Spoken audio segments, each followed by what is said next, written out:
Jejak kasus korupsi impor gula Tom Lembong, kronologi, penyimpangan, dan dampak.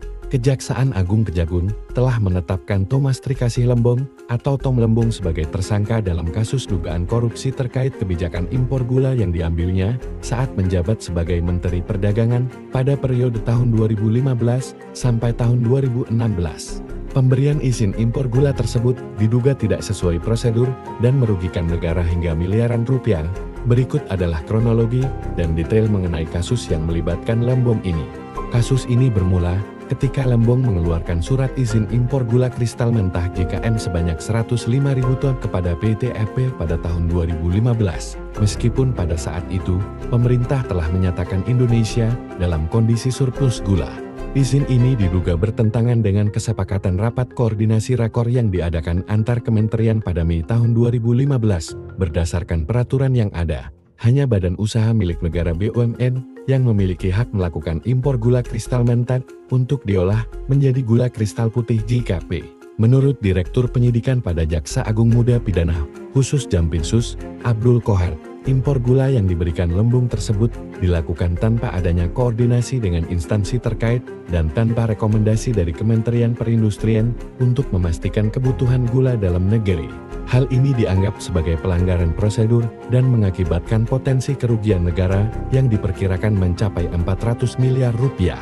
Pada awal Oktober tahun 2023, Kejagung melakukan penggeledahan di kantor Kementerian Perdagangan Kemendak dan di PTTP. Dari penggeledahan ini, penyidik menemukan berbagai dokumen dan barang bukti elektronik yang diduga kuat terkait dengan kasus impor gula ini. Penggeledahan dilakukan di beberapa ruangan penting di Kemendak, termasuk ruang tata usaha menteri dan ruang direktur impor, serta di ruang arsip PTTP. Direktur Penyidikan pada Jampinsus, Kuntadi, menyatakan bahwa dokumen-dokumen yang disita menunjukkan indikasi bahwa izin impor yang diberikan telah melanggar batas kuota dan melibatkan pihak-pihak yang tidak berwenang. Setelah penggeledahan, Tom Lembong langsung ditahan di Rutan Salemba, Jakarta Selatan. Selain Lembong, Kejagung juga menetapkan beberapa tersangka lain, termasuk pejabat dan direktur perusahaan yang diduga terlibat dalam kasus impor gula yang merugikan negara ini. Kasus ini semakin berkembang ketika Kejagung menetapkan Direktur PT SMEP sebagai tersangka pada Maret tahun 2024 atas dugaan manipulasi data impor gula.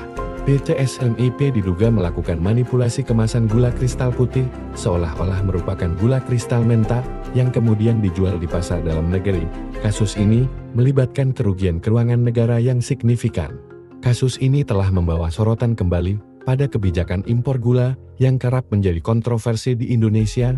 Kebijakan impor gula kristal mentah dianggap bertentangan dengan upaya untuk memperkuat industri gula dalam negeri dan menyebabkan ketergantungan impor.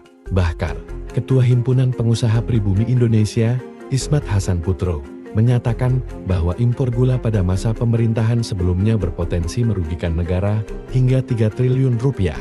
Namun, tuduhan ini dibantah oleh politisi dari Partai Demokrat yang mengklaim bahwa impor tersebut dilakukan karena kebutuhan industri dalam negeri yang meningkat. Sejak penahanan Tom Lembong, Kejagung telah memanggil sejumlah saksi dari pejabat Kementerian Perdagangan dan Kementerian Koordinator Bidang Perekonomian untuk memperkuat bukti terkait. Meski demikian, Menteri Perdagangan Zulkifli Hasan yang menjabat sejak Juni tahun 2022 dinyatakan tidak akan diperiksa karena tidak terkait dengan kasus ini. Zulkifli mendukung upaya penegakan hukum yang transparan dalam penyelidikan kasus ini. Kejaksaan Agung terus melanjutkan penyelidikan untuk menghitung secara pasti kerugian negara dan memetakan alur penyimpangan kebijakan impor gula ini. Sementara itu, kasus korupsi ini semakin memicu perdebatan mengenai perlunya reformasi kebijakan impor dan penguatan industri dalam negeri agar ketergantungan pada impor dapat dikurangi. Kasus dugaan korupsi impor gula yang melibatkan Tom Lembong menambah daftar panjang kasus penyalahgunaan wewenang dalam kegiatan impor yang berdampak signifikan pada perekonomian nasional. Pemerintah kini dihadapkan pada tantangan besar untuk memastikan regulasi yang ketat dan mendukung peningkatan kapasitas produksi gula dalam negeri.